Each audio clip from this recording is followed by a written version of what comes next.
Despite my forever increasing age and maturity, there will always be a place in my heart for Christmas anything. Specials, movies, songs, you name it. I love Christmas. And naturally, most children-oriented shows will pounce at the opportunity to make some of that Christmas dough. And did Thomas do that? You bet it did. 38 times to be exact. 5 times during season 1 through 7, 5 more times throughout season 8 through 12, and from season 13 to 24, they made 28 Christmas episodes, starting with Thomas's Christmas party and ending with Nia's bright idea. Now, a lot of these episodes are among some of the best of the entire series, but most, and I mean most, are absolutely atrocious. But which ones are the best? Let's find out. Here is every Christmas Thomas episode ranked from worst to best. Coming in last place, in my opinion, the worst Thomas episode of all time, in fact, is Thomas's Snowman Party. This episode encapsulates everything wrong with the nitrogen era. The 3 strikes formula is as prominent as ever, and is just as mind-numbing as it was the first 100 times. The animation is flat and unengaging, and the writers clearly had no real concept of what kind of influence they would have on children watching. The undisputed worst part of this episode is the fact that Thomas just straight up steals the entire time. He doesn't think twice about it, he doesn't even remotely consider the consequences. He just steals hats without thinking, and well, yes, he does get reprimanded at the end. The influence that this could have on the child audience is very concerning. The fact that they signed off on having the main poster boy of the franchise steal for an entire episode is baffling.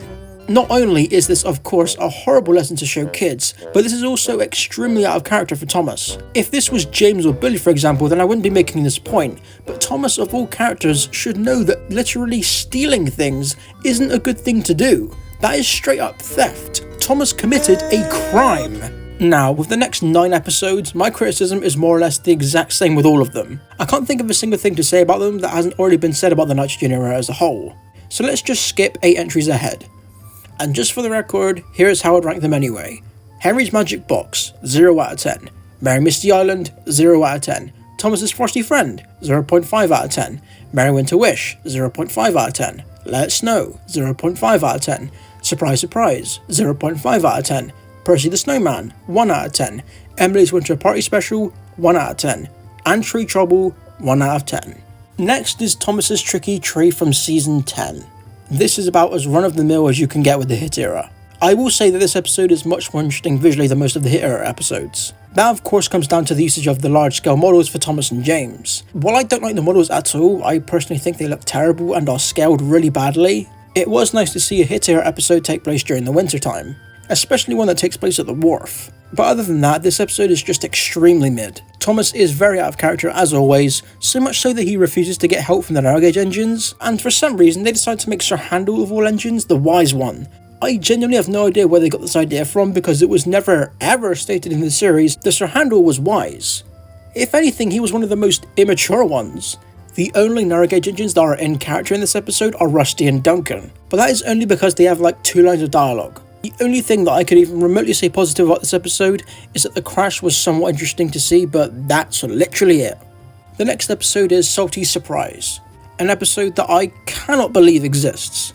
I don't think I've ever been more bewildered in my life than I was when watching this episode, because so much random stuff happens in this episode that makes me think this episode was written on the fly. While it does have the 3 strikes formula and is very painful to watch, it's also got some really odd pieces of trivia like Salty was painted green at one point, Cranky tried to give him a blue funnel, and one time he had a Christmas tree at the docks that died? Like, what? For some context, Edward wanted to get Salty a Christmas present, and so he went around the island going on side quests, looking for things to inspire him to get for Salty, if that makes sense.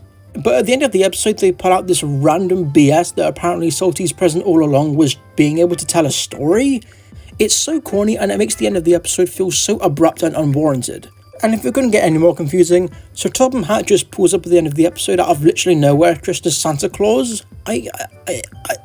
What? I will say though that this episode does have some neat pieces of continuity, which is actually very rare for the nitrogen era. For one, whenever Salty started telling a story, they quickly cut to Cranky being fed up, which is a nice callback to season 6. And out of all the things they could reference on top of that, they decided to reference Slippy Sodor.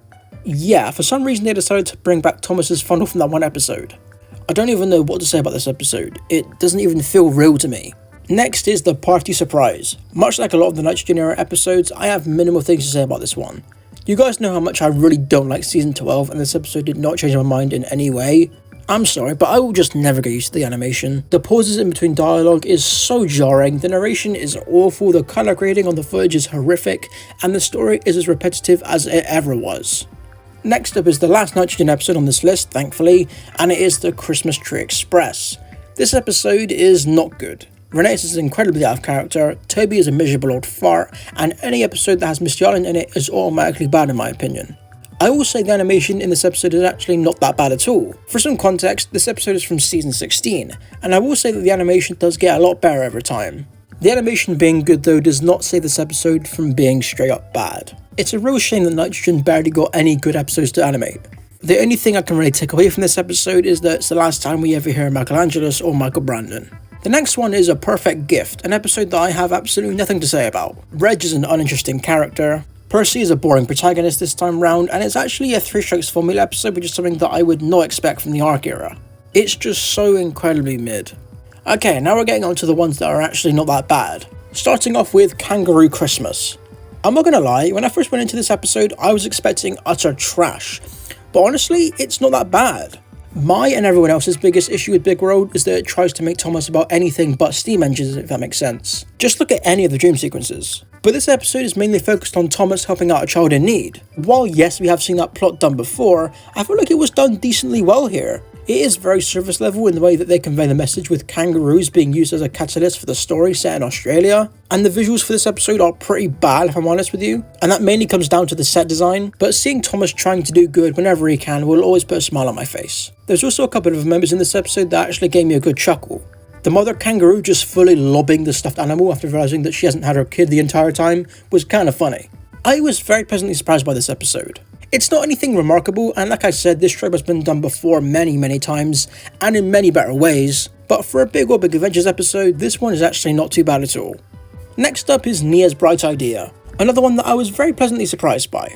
For this being the last Christmas episode in the entire series, I was expecting a little bit more, but this episode could have been a lot worse. I don't think this episode is particularly amazing or anything, but given this is an episode where Nia is the main character, it actually made me kind of like Nia for a minute. Don't get me wrong, this story could have been told with literally any other character, but I think the scene with her and Skiff at the start with him telling her how a lighthouse works was paid off pretty well. I was also surprised at how decent the animation was this time. I'm not sure if season 24 got a higher budget for whatever reason, but the snow scenes actually look pretty good here. Once again, I was kind of impressed. Big World's Christmas episodes aren't as bad as I imagined. The next episode is No Snow for Thomas, which is essentially a remake of Thomas, Emily and the Snowplow from season 8. This episode is pretty run-of-the-mill if I'm honest with you. It's definitely interesting to see a newer take on a previous story, but I wouldn't consider this story to be particularly interesting anyway. Thomas not liking his snowplow has created many better stories than this one, and while yes I do enjoy seeing Emily in the spotlight, she's not that interesting in this episode. Like I said with Nia's Bright Idea, Emily could have been replaced with any other character and it would have made no real difference. This episode is just average in my opinion, it's harmless. Next is Thomas's Animal Arc, an episode that while it is very silly, it's also extremely wholesome. I really enjoyed the visuals in this episode.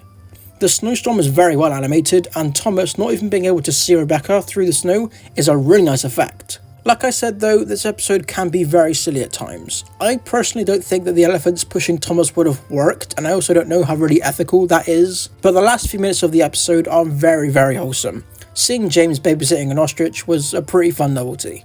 Next is Don't Tell Thomas.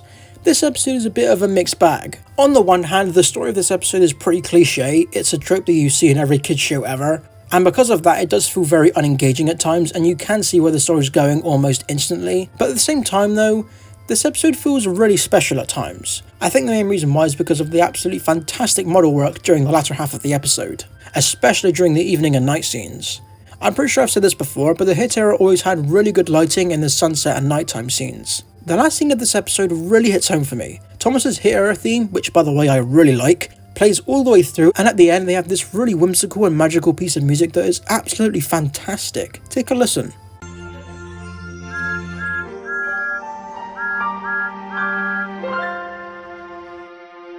I totally understand if you would put this a bit low on the list, but this one has a really special place in my heart. I really like it. Next is A Cranky Christmas. I really enjoyed this episode. It's a rarity for sure, because not only do we have a Cranky as the main character, we also have Edward as a pretty significant supporting role. He doesn't do a whole lot to move the story forward, but his presence is very welcome. In regards to Cranky being the main, I really enjoy the depth that they give him in this episode. Cranky being the kind of person that covers up their mistakes is a really interesting way to take his character, and it's a welcome addition. Also, Salty vibing at Brendan singing his carols was really sweet. The things I don't like about this episode though are pretty major. For one, I don't enjoy how Thomas is the character that we follow for almost the entire episode. I understand that he's the main character and we have to get from location to location, but would it kill them to have Edward be the one who goes back and forth? I mean, the Doc's is part of his branch line, right? Secondly, I don't really enjoy the amount of slapstick with the Fat Controller. It's fine in small doses, but when his only contribution to the episode is cheap comedy, it comes off as really unnecessary and gets old extremely quickly. Other than those issues though, this episode is really enjoyable. Next is Daisy's Perfect Christmas. Before rewatching it for this video, I remember this episode being pretty meh. I feel like it was because when I first watched this episode, I thought that it ended way too soon and Daisy's mind was changed way too quick. And while I do still think that to some extent, I just find this episode pretty funny if I'm honest. It's just Daisy's day getting progressively worse and worse and her getting more fed up as the day goes on. I will admit though that this episode is just kind of meandering a lot of the time, and doesn't always make for the most entertaining content. Also, a quick side note, when this episode first came out, I thought that for a split second that the truck singing were Splatter and Dodge's return to CGI. Basically, during this episode there is a slight few seconds where you can only hear the truck singing, and 2017 me was convinced that that was them coming back into the series. I guess I thought the voices sound familiar. I really don't know how I came to that conclusion. The next episode is the Christmas Coffee Pot. This episode is pretty frustrating, I'm not gonna lie to you, because the core concept of this episode and the driving force of the story completely shoots down all of the development that Thomas had in Hero of the Rails. Throughout the entirety of the movie, Thomas was worried that the Fat Controller was going to scrap Hero. And of course, at the end of the movie, as we all know, Sir Topham Hatt explains to Thomas that he would never, ever scrap Hero. And so when Thomas discovers that Glyn is still around, he's worried that the Fat Controller would scrap him. It's so frustrating because the scene where Thomas finds out that the Fat Controller would never scrap Hero is one of my favourite scenes of Hero of the Rails, because the Fat Controller is so gentle with the way he speaks to Thomas about it, and he assures him that he would never, ever do that. Why didn't you ask me? Because I was silly, sir, and worried, so I tried to fix him alone. You're not alone anymore. We must help Hero at once. And it just goes to show how passionate the Fat Controller is about preserving old steam engines. And so Thomas just assuming that the Fat Controller would scrap Glyn just really pisses me off. Anyway, despite that, this episode is actually pretty decent. Seeing Glyn again is really cool, and Marion being, well, Marion is also a joy as well.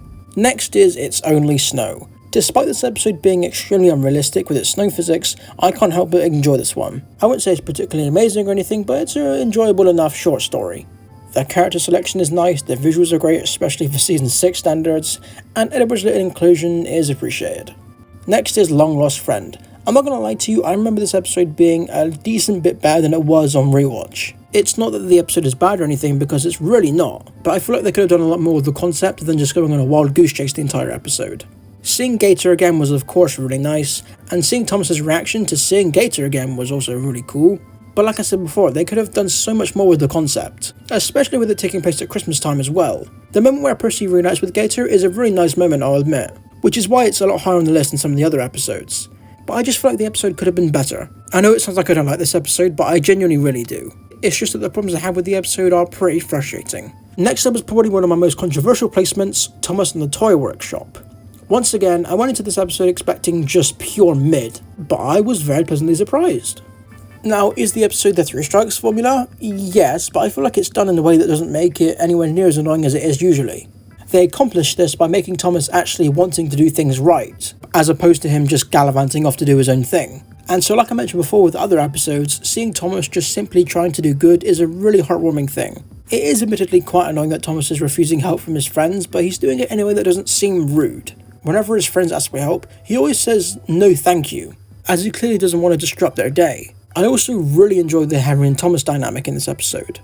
It's a pairing that we very rarely see, and while Henry in the Hit era isn't perfect and the voice that Michael Angelis gives him is really odd, what can I do, chuffed Henry? Seeing Thomas and Henry just work together because they have a common goal is really refreshing. I also did not expect Anne and Clarabelle to have such a presence in this episode. I do not recall them ever having voice roles in the Hit era, but apparently they do here. It's a very brief line for sure, but it's still a really nice little detail, and it's nice to know that the writers haven't completely forgot about them yet. Overall, this episode is really sweet, and I will definitely be revisiting it later down the line. Up next is Not So Hasty Puddings, which is essentially a sequel to the episode from Season 6, Elizabeth the Vintage Lorry. I really enjoyed Thomas and Elizabeth's dynamic in Season 6. Her being unapologetically rude to Thomas and him praying she gets her comeuppance but she never does always gave me a good chuckle, and this episode develops that dynamic in a really nice way. It's nothing groundbreaking or anything, and it's a pretty cliche story that I think I've seen before, but Thomas and Elizabeth's dynamic completely carries the episode. Something else I wanted to note, which isn't necessarily a bad thing, but the episode's production design feels kind of cheap. From the usage of stock footage, which is actually laughable this time round, to the pretty enclosed looking sets, it really does feel like they were running out of budget with this season. Those gripes don't ruin the episode though, it's still a thoroughly enjoyable episode with two very entertaining protagonists. Up next is Over the Hill. This episode is a textbook example of just straight vibes. It starts off as a jealousy story from Stephen, but then it just evolves into two old guys just complaining about railways and living their best life. I'm not too sure what to really say about the episode other than what's already been said. The banter between Glenn, Stephen, Gordon and James is great, the humour is on point, and the animation is outstanding. The only part of this episode that didn't really stick well with me is the very abrupt ending. I felt like there was supposed to be another 2 or 3 scenes, but they had to cut it due to time constraints. Either way, this episode is really damn good, and I highly recommend you go and watch it. Just missing out on the top 10 is Terrence Breaks the Ice. This is an episode that I would have never been able to predict would happen back in 2017. While Terrence's design in CGI is different, I really do like how they actually gave him a personality in this era, because let's be honest, in the model series and by extension the railway series, he was a complete blank slate who made 4 facial expressions? The flashbacks in this episode feel very much warranted and not particularly fan-serviced either. The action sequence is really good for the CGI series standards, and Thomas and Terrence's dynamic feels very organic. Coming in at 10th place is Diesel's Ghostly Christmas.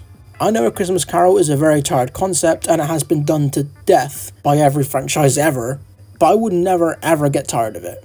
I just think it's a really good episode. Diesel's voice actor does a phenomenal job, I love how involved the other engines are, and I think the way they create the ghost within the actual story is very creative. The only thing I didn't really enjoy about the episode is the recurring joke of the Fat Controller's ankle. I completely understand why they did it as it's needed for the story, but the fact it's just always treated as a joke just doesn't really work for me. Anyway, this episode is a must watch when Christmas comes around for any Thomas fan. Coming in at 9th place is Santa's Little Engine. This episode is very small scale, but that's what I love about it. It feels like if Season 5 was to make a Christmas episode, this is what it would be. You've got a nice little runaway scene, some humour involving the Fat Controller which isn't forced, and some cleverly disguised new merchandise. I definitely understand if you don't think this episode is as good as, say, Diesel's Ghostly Christmas or It's Only Snow, but this episode just feels really wholesome to me. There's something about Season 17 and this episode that really sits right with me. It's kind of hard to put my finger on, but Season 17 is just so innocent, and this episode is a perfect example of an innocent episode. Coming in at 8th place is Hunt the Truck. This could be a controversial placement. This episode, at least in my opinion, is easily the best episode in the Big World era. With the exception of Nia's existence, I am convinced that this episode is taken straight out of Season 21. You're probably thinking, what about the dream sequence?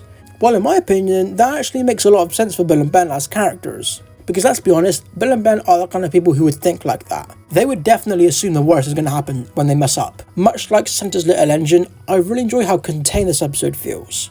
The background characters that appear feel very natural, and even Nia's inclusion actually feels warranted here, because Bill and Ben naturally would try and trick a new engine. And of course, I can't not mention Edward's presence in this episode. This is how you make Edward into a primary character. He is definitely a hard character to write for when he's the main, but Edward in roles like this is when he shines the best. Overall, this episode is wonderful. It feels like something taken straight out of Season 6 and 7 at times.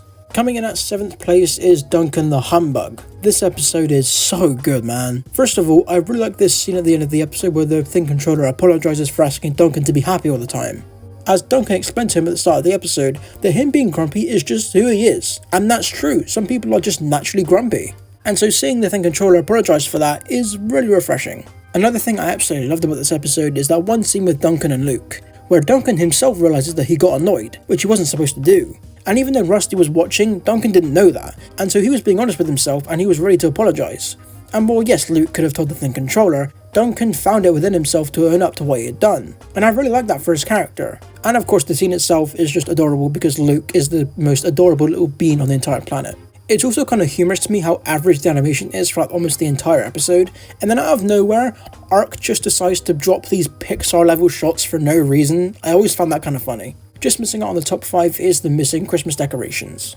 I know there are some people out there who don't really like this episode, and I definitely understand why, but me myself, I don't really mind Diesel 10 being this cartoonishly petty villain. Obviously the Magic World version of him is the best version, I think we can all agree on that, but seeing Diesel 10 in any capacity I will gladly take. I also really like the oddly specific amount of continuity in this episode, as when Percy asks Sydney how long he's been up there, Norman chimes in with almost an exact date, because going off of the map when this episode was released, which was 2013, and Day of the Diesels came out in 2011, so yeah, it's been 2 years, that checks out. In regards to the scene where the Steam team team up, again to go to the Diesel Works, I don't love it as it does feel kind of forced and manufactured, but I don't think it's awful either. Overall, I think this episode is mainly carried for me by Diesel 10. His character is kind of butchered here, I guess, but this is the one time where I don't really care. He has such an amazing presence on screen, and I love it. Kicking off the top 5 is Thomas's Christmas Party, the first ever Christmas Thomas episode, and the first episode on this list to get a 10 out of 10. I haven't got a whole lot to say about this one other than it's just a really wholesome little episode. I really enjoyed the relationship between Thomas and Mrs. Kindly, although I do wish we could have seen that incident in an episode as it would have made us care more about Mrs. Kindly. I think visually this is one of the best episodes of season 1. The very bold white makes the engines look so much more bright than they do normally, and as a fan of season 3's visuals, I love that. I think we can all agree that the best part about this episode is the last sing-along. It's cheesy for sure, but do I care? Absolutely not. It's a wonderful way to cap off a great season, and while yeah, it does feel slightly out of place because season 1 is a very story focused season and it goes along like a one big movie, and this is just kind of tacked on in a way, but guess what? I do not care. Coming in 4th place is Letters to Santa. I'm sure I'm going to get some flack for putting this above Christmas Party and some of the other ones, but I mean hey, it's my list and I don't care, it's my opinion. Much like Not So Hasty Puddings, this episode develops a relationship that we've already been acquainted with in the best way possible. We've seen these characters bicker so many times, but what happens when one of them is in danger and the other one is the only one who can actually help them? Come to think of it, those 2 episodes are actually very, very similar. But I think why I prefer Letters to Santa is because Harold was genuinely trying to help Percy. I also think it works better than Not So Hasty Puddings because we've known this dynamic for so much longer. In almost every season of the show, there has been a scene with Harold and Percy. And yeah, they have their good and bad moments, but when it comes down to it, they would do a lot for each other. Coming in at 3rd place is Thomas and the Missing Christmas Tree, one of the funniest classic episodes in my opinion. I'm pretty sure I've said this before, but Ringo's performance in this episode is absolutely hilarious, and he went out with a bang. The muffled dialogue from Thomas always gives me a laugh, and Donald and Douglas taking so long to realise what's actually happening is hysterical. And once again, the end of this episode steals the show. Father Christmas turning up and all of the engines having Christmas hats on is so hilarious to me, and I don't really know why. Just seeing Terrence, Diesel and Trevor of all characters having Christmas hats on kills me every time. A really good way to finish off the season, and a fantastic way to send off Ringo Starr. Definitely one of his best performances in Thomas. Just missing out on the top spot is Thomas and Percy's Christmas Adventure.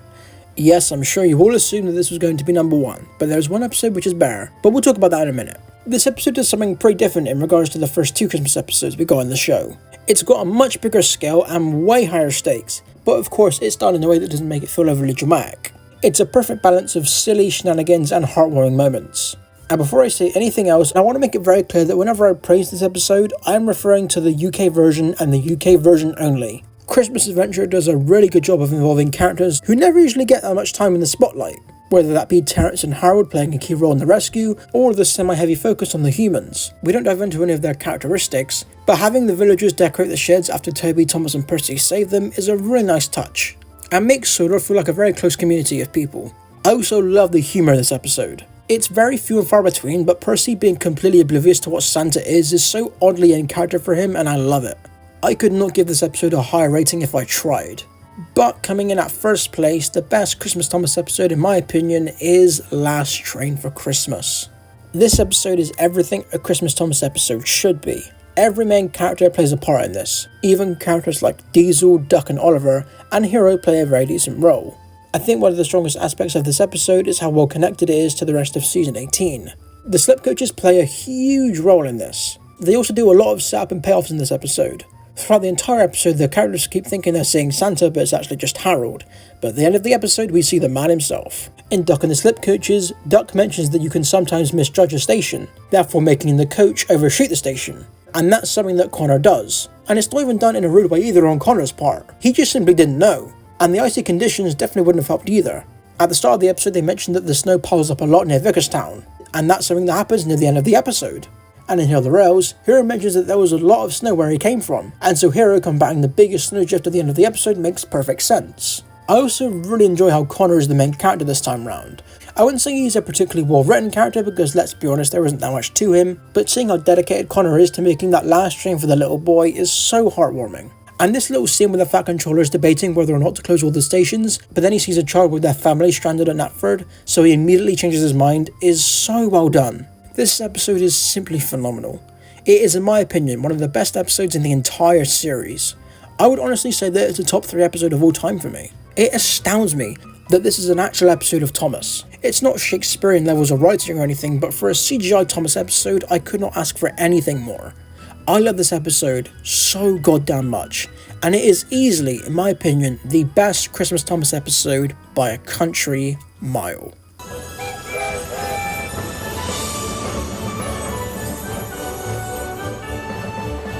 Merry Christmas, Harry!